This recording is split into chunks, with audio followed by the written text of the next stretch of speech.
అన్న మీరు సార్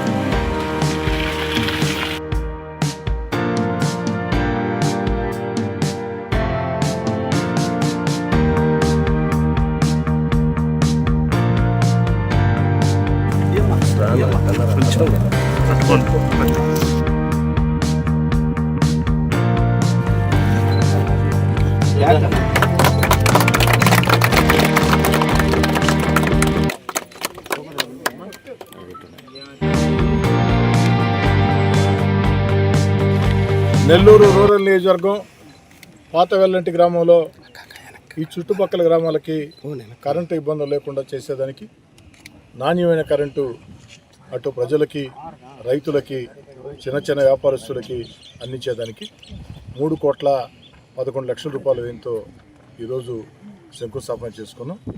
అక్షరాల 60 రోజుల్లో అంటే 2 నెలల్లో ఈ యొక్క సబ్స్టేషన్ నిర్మాణం పూర్తవుతుంది.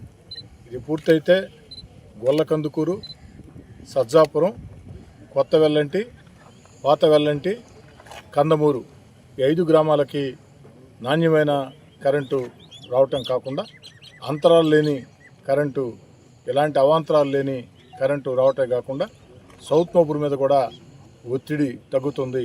దీనివల్ల గొల్లకందుకూరు, సజ్జాపురం, కొత్త వెల్లంటి, పాత వెల్లంటి, కందమూరు, సౌత్ మోపూరు గ్రామాలకి ఎంతో మేలు చేస్తుంది.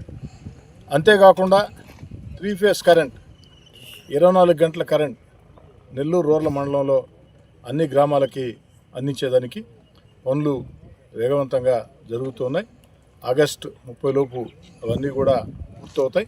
చంద్రన్న కరెంటు ఎరువుల కింద ఆ కార్యక్రమాన్ని కూడా ఆగస్టు ఆఖరిలో ప్రజలకు అంకితం చేస్తామని మాట చెప్తూ ఉన్నా.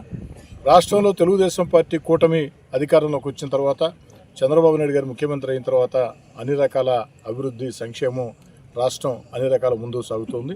ముఖ్యంగా నెల్లూరు రూరల్ నియోజకవర్గం సంబంధించి ముఖ్యమంత్రి చంద్రబాబు నాయుడు గారిని అభివృద్ధి పనులకు సంబంధించి, ప్రజా సమస్యల పరిష్కారం సంబంధించి ఏ పని అడిగినా వెంటనే వారు అందుకు అనుమతులు ఇస్తూ ఉన్నారు.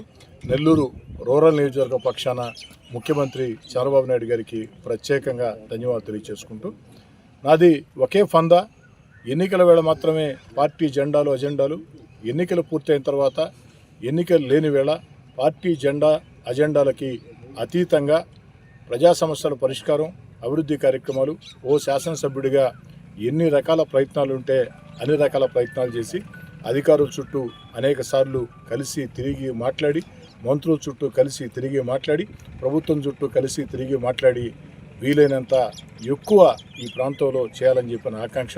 ఎందుకంటే నెల్లూరు రూరల్ నియోజకవర్గానికి నేను ఎంత చేసినా తక్కువే. 1-3 సార్లు ఏకదాటిగా భారీ మెజార్టీలతో నన్ను ఎమ్మెల్యేగా గెలిపించారు, కుటుంబ సభ్యుడిగా ఆదరించారు. ఆ విశ్వాసం నెల్లూరు రూరల్ నియోజకవర్గం పట్ల నాకు కానీ, నా తమ్ముడు కోటంరెడ్డి గిరిధర్రెడ్డికి కానీ ఎప్పటికీ ఉంటుంది. నిరంతరం ప్రజల్లో ఉంటూ ఎన్నికల వేళ మాత్రమే వచ్చే రాజకీయాలు చేసేవాళ్ళు కాకుండా, ఎన్నికలు ఉన్నా లేకున్నా నిరంతరం ప్రజల్లో ఉంటూ ఆ యొక్క ప్రజలకు అందుబాటులో ఉంటూ అంతిమంగా శాసనసభ్యుడు అంటే ఎలా ఉండాలా, ఎమ్మెల్యే అంటే ఎలా ఉండాలంటే మా కోటంరెడ్డి శ్రీధర్రెడ్డిలా ఉండాలా అని ప్రజలందరూ కూడా గర్వంగా చెప్పుకునే విధంగా ముందుకు సాగుతామని, ఇంకా కూడా ఈ ప్రాంతంలో ఏదైనా సమస్యలు ఉంటే గుర్తించమని, పార్టీలకు అతీతంగా గ్రామాలందరూ కూడా కలిసి కూర్చుని ఆ యొక్క గ్రామాల అభివృద్ధికి 10 రకాల పనులు చేసేదానికి అందరూ ముందుకు రావాలని, మీ శాసనసభ్యుడిగా అందుకు నేను ఎప్పుడూ సిద్ధంగా ఉంటాను, మీరు కూడా సిద్ధంగా ఉండాలని చెప్పి కోరుకుంటూ, ఈ యొక్క సబ్స్టేషన్, విద్యుత్ సబ్స్టేషన్ 60 రోజుల్లో అక్షరాల పూర్తవుతుంది. ఇది ఎంతో మేలు చేస్తుంది.